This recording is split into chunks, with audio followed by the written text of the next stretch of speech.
On a frozen airfield somewhere in eastern Germany, a young pilot stared at a piece of paper that would haunt him for the rest of his life. He was 22 years old. He had blonde hair, a boyish face, and a nickname that made Soviet pilots flee when they heard his call sign crackle through their radios. They called him the Black Devil of the South. His own countrymen called him the Blonde Knight. And in the eyes of the German High Command, he was the deadliest pilot who had ever lived. His name was Erich Hartmann, and the paper in his hands contained a number so devastating, so incomprehensibly brutal, that it rendered everything he had ever accomplished completely meaningless. 5,000 aircraft, destroyed, in 7 days, not over the course of a year, not across an entire campaign. 7 days, 168 hours. And somewhere in Michigan, in a city that had once built automobiles, the assembly lines had not even slowed down. This is the story of the greatest mismatch in military history, not between armies, not between generals, but between a single man's impossible excellence and a system so vast, so relentless, that his perfection became irrelevant. This is the story of how 352 aerial victories meant nothing against 8,000 aircraft rolling off factory floors every single month. This is the Detroit glitch. And by the end of this video, you will never look at World War II the same way again. But before we talk about factories and production lines, before we talk about the crushing mathematics of industrial warfare, we need to understand just how extraordinary Erich Hartmann actually was. Because here is the thing about this story that makes it so devastating. Hartmann was not just good. He was not just talented. He was operating at a level of human performance that we will likely never see again in aerial combat. And understanding the scale of his achievement is essential to understanding why its futility was so tragic. So let me paint you a picture. It is July 1943. The Eastern Front. A young German pilot, barely 20 years old, is sitting in the cockpit of a Messerschmitt Bf 109. He has been flying combat missions for less than a year, and already he has developed a method that other pilots consider insane. Most fighter pilots in World War II opened fire at distances of 200 to 300 meters. At that range, you had time to react if your attack failed. You had room to maneuver. You had a margin of error. Hartmann thought this was stupid. His method was different. He would dive from above, using the sun to mask his approach. He would close the distance silently, invisibly, like a predator stalking prey that did not know it was already dead. And he would not fire until he was 60 meters away. 60 meters. That is roughly the length of 2 bowling lanes. At that distance, you could see the rivets on the enemy aircraft. You could see the pilot's helmet. You could see in that final moment the exact instant when they realized death had arrived. At 60 meters, Hartmann almost never missed. But here is what made him truly lethal. Most pilots, after scoring a kill, would stay in the fight. They would look for another target. They would push their luck. And eventually, their luck would run out. Hartmann never did this. His philosophy was simple and ruthless. Attack, kill, disappear. He called it his system, and he never deviated from it. One pass, one kill, vanish into the clouds before anyone even knew he was there. This is why Erich Hartmann flew 1,404 combat missions. This is why he engaged in 825 separate aerial combats. And this is why, in all those battles, across all those missions, against all those enemies, he was never once shot down by an opposing pilot. Think about that for a moment. Let it sink in. He was forced to crash land 16 times during the war. 16. But every single one of those incidents was caused by debris from his own kills. Shattered propeller blades, exploding engines, shrapnel from aircraft that had ceased to exist seconds earlier. The only thing that could hurt Erich Hartmann was the aftermath of his own success. By the summer of 1944, his kill count had climbed past 200. By autumn, it was approaching 300. The Soviet Air Force had put a bounty on his head worth 10,000 rubles to any pilot who could bring him down. They never collected. And on August 24, 1944, Erich Hartmann achieved something that no pilot before or since has ever accomplished.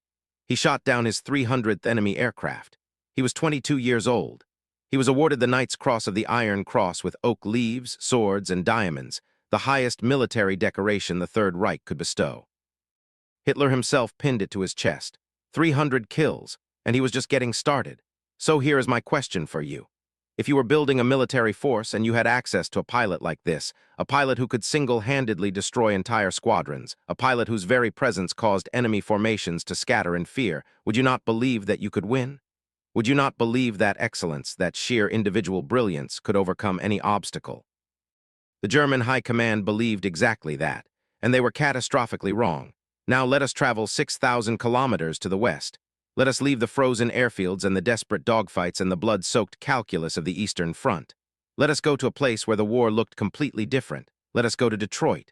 In 1941, the city of Detroit was the automotive capital of the world. Ford, General Motors, Chrysler, the Big Three. Together, they had built an industrial empire that produced more cars than the rest of the planet combined. Their factories were monuments to mass production. Their assembly lines were miracles of efficiency. And on December 7, 1941, when Japan attacked Pearl Harbor, all of that capacity was redirected toward a single purpose: building the machines that would destroy the Axis powers. What happened next is one of the most astonishing industrial achievements in human history, and it is something that most people today do not fully appreciate. Let me give you a number. In 1939, the United States produced fewer than 6,000 military aircraft, total, for the entire year. The American aviation industry was tiny, fragmented, and completely unprepared for industrial warfare. Now let me give you another number. By 1944, the United States was producing nearly 100,000 military aircraft per year. That is an increase of more than 1,500% in less than 5 years. That is not an improvement. That is a complete transformation of what was physically possible. And the centerpiece of this transformation was a building in Ypsilanti, Michigan, that defied comprehension. It was called Willow Run. Willow Run was a bomber factory built by Ford Motor Company, and it was the largest enclosed structure on the planet. 3.5 million square feet under a single roof. A building so enormous that it had its own internal weather patterns. Clouds would form near the ceiling. Condensation would drip like rain. Workers joked that they needed maps to navigate from one end to the other. But the size was not the miracle. The miracle was what happened inside. Henry Ford had spent decades perfecting the assembly line for automobiles. Now he applied those same principles to heavy bombers. The B-24 Liberator was one of the most complex machines ever built by human hands. It contained 400,000 individual parts. It required 1,800 labor hours to assemble. It was a flying weapon designed to carry 8,000 pounds of bombs across an ocean and drop them on enemy cities. And Ford figured out how to build one every 63 minutes. Let me say that again because I need you to understand what that means. Every 63 minutes, 24 hours a day, 7 days a week, a brand new B-24 Liberator rolled off the assembly line at Willow Run. Not a car, not a truck.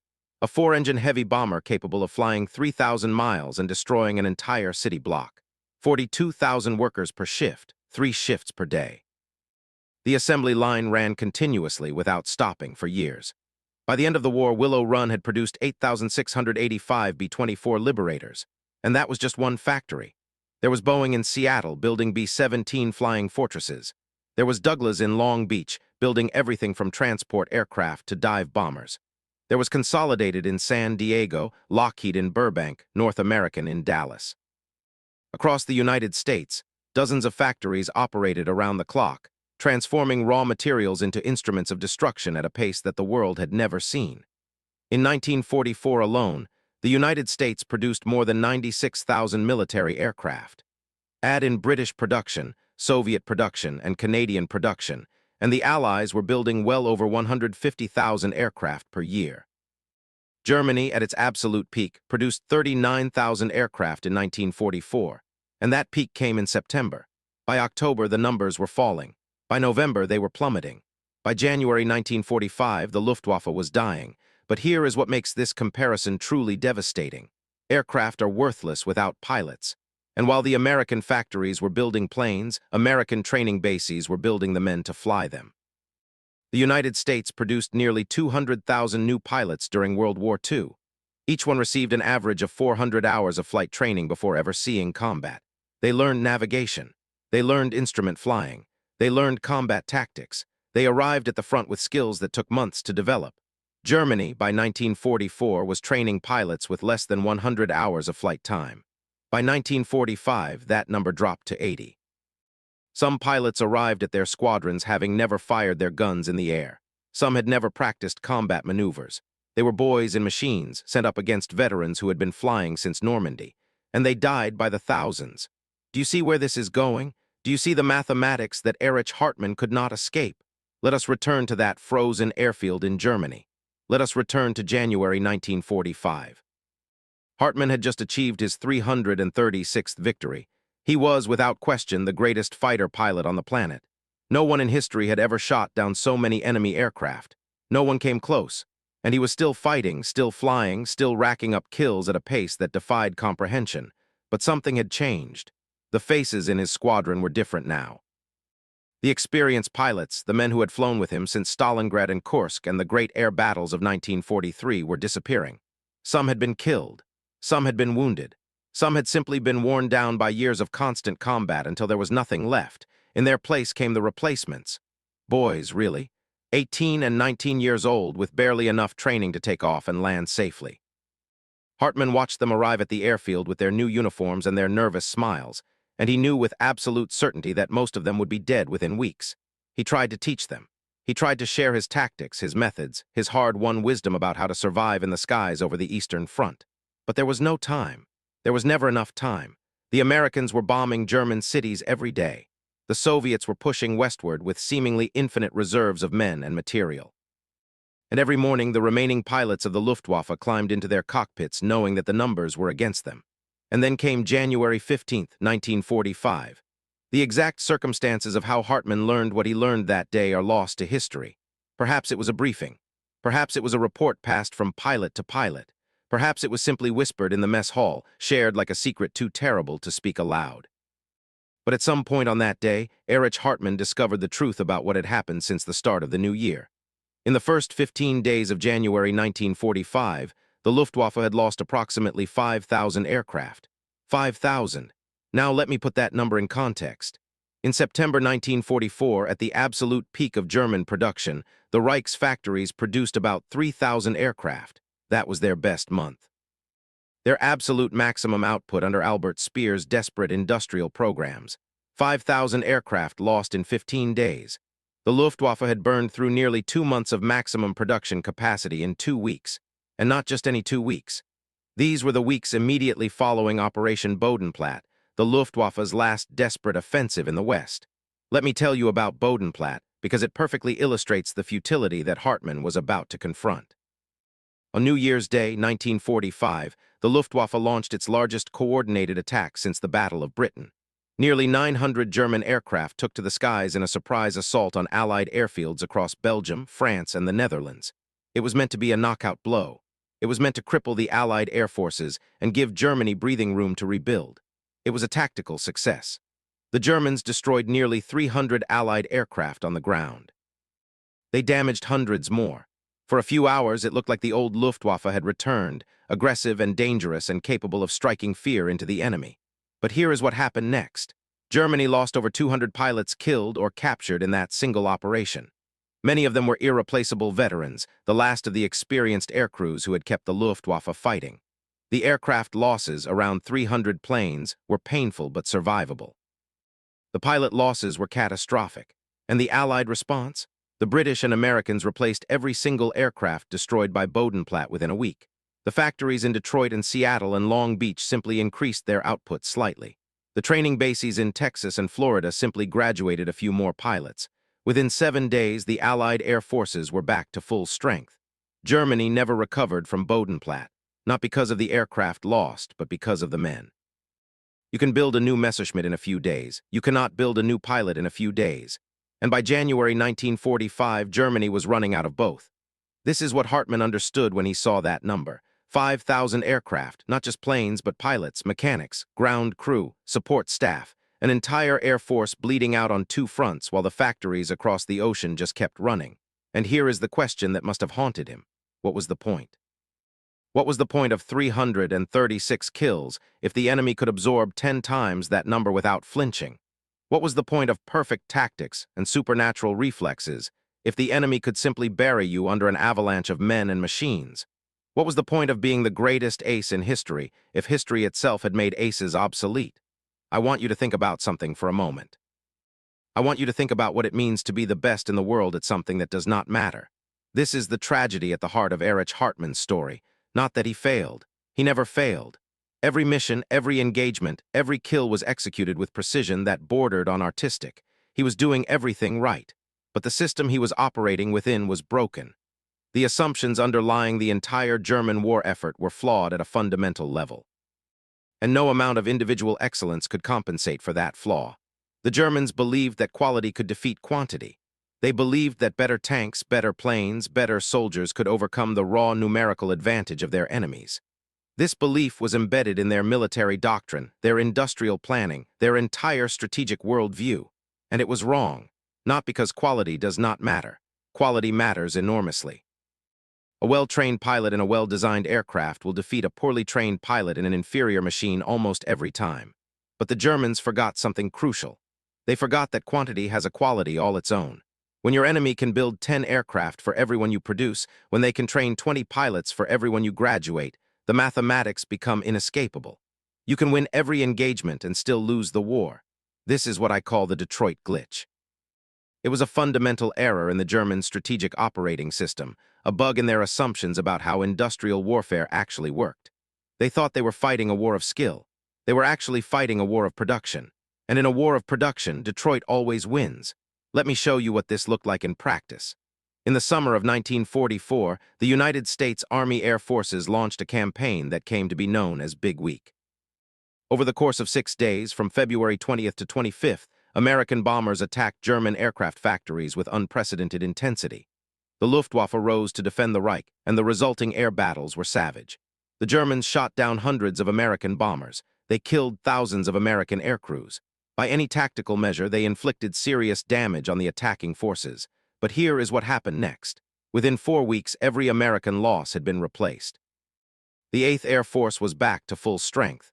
The bombing campaign continued without interruption, and the German factories that had been targeted, many of them were damaged, but Speer's reorganization program allowed production to continue, even increase temporarily. But that is not the point. The point is that the Germans could not afford to defend themselves.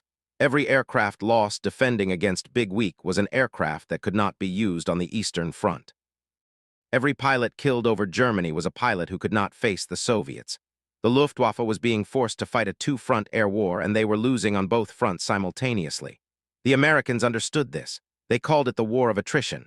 They knew that every bomber mission, regardless of its immediate success or failure, was draining German resources that could not be replaced. They could afford to lose bombers. Germany could not afford to lose fighters, and so the bombers kept coming.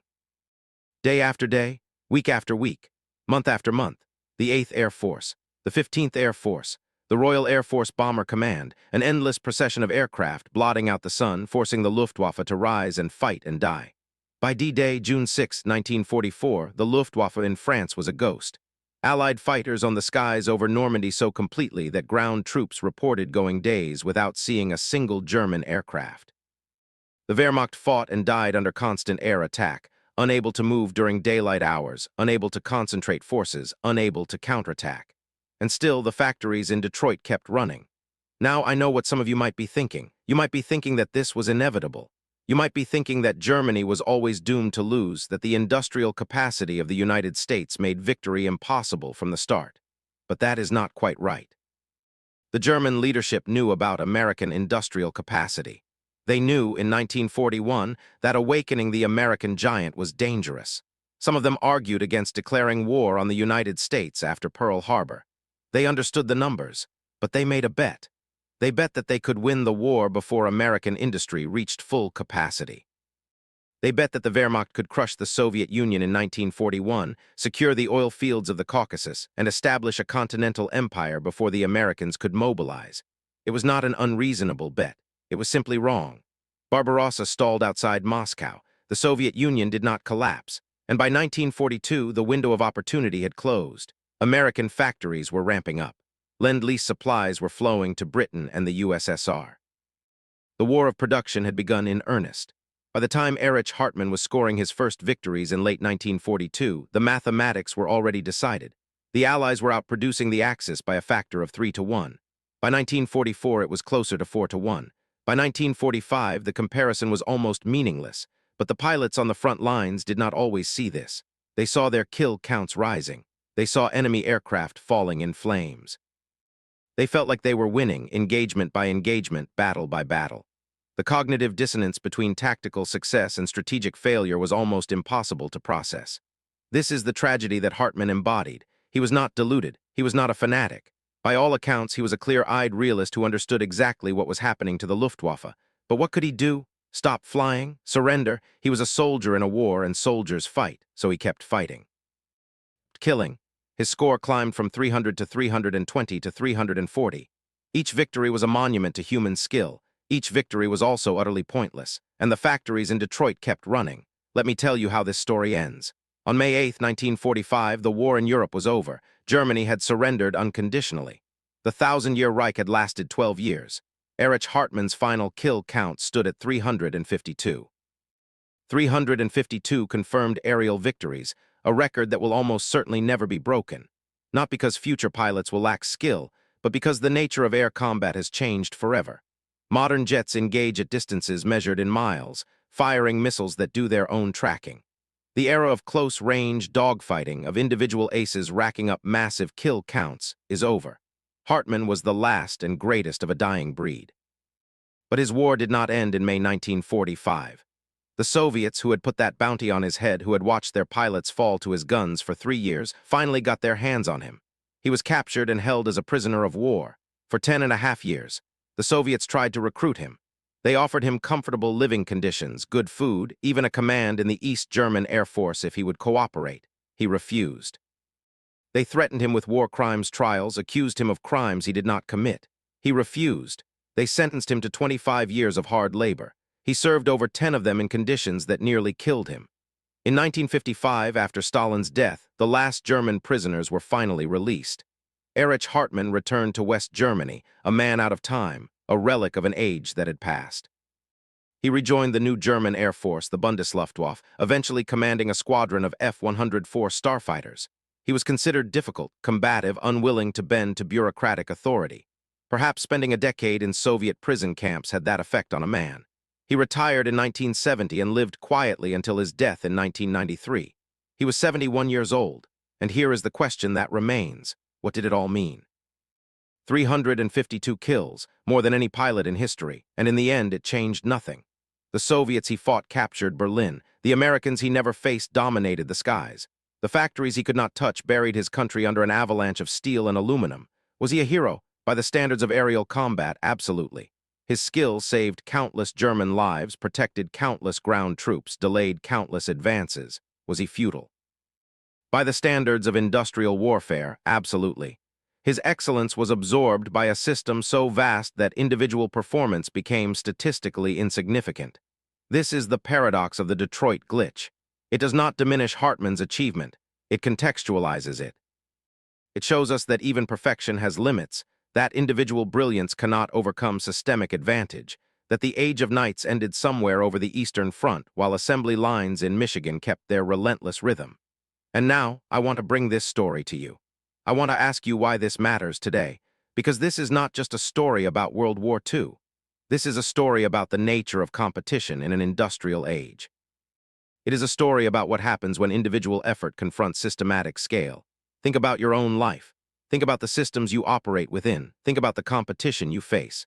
Are you Erich Hartmann? Are you perfecting your skills, honing your craft, becoming the absolute best at what you do? That is admirable. That is worthy of respect.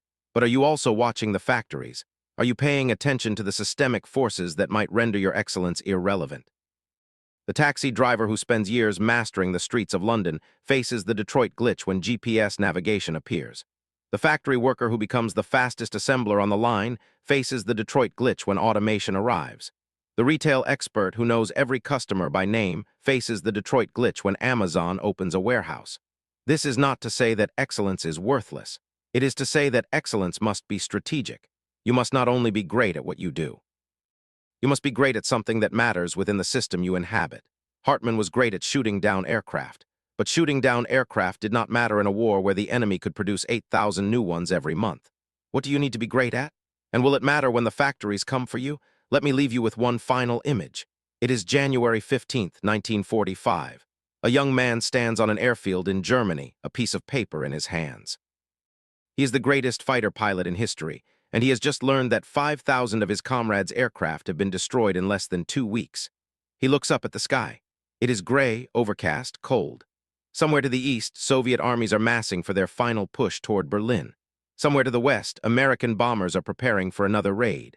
And somewhere across the Atlantic, in a building so large it has its own weather, a new bomber rolls off the assembly line. It has been 63 minutes since the last one. Erich Hartmann folds the paper carefully and puts it in his pocket. He walks to his aircraft, climbs into the cockpit, and takes off into the winter sky. He will score 16 more victories before the war ends, 16 more aircraft falling in flames, 16 more demonstrations of superhuman skill, and somewhere in Michigan, the assembly line never stops. This is the Detroit glitch. This is history's greatest ace discovering why 352 kills could not stop America's factories. And this is the truth that haunted him for the rest of his life. Excellence is not enough. Excellence is never enough, not when the enemy has Detroit. Thank you for watching. If this story made you think differently about World War II, about the nature of industrial warfare, about the limits of individual achievement, then leave a comment below. Share your thoughts. Tell me what you think the Detroit glitch means for our world today. And if you want to see more stories like this, stories that reveal the hidden mathematics behind history's greatest events, then subscribe, because we are just getting started. The next video will explore another glitch, another moment when the systems failed and individuals discovered the limits of their power. Until then, remember, the assembly line never stops.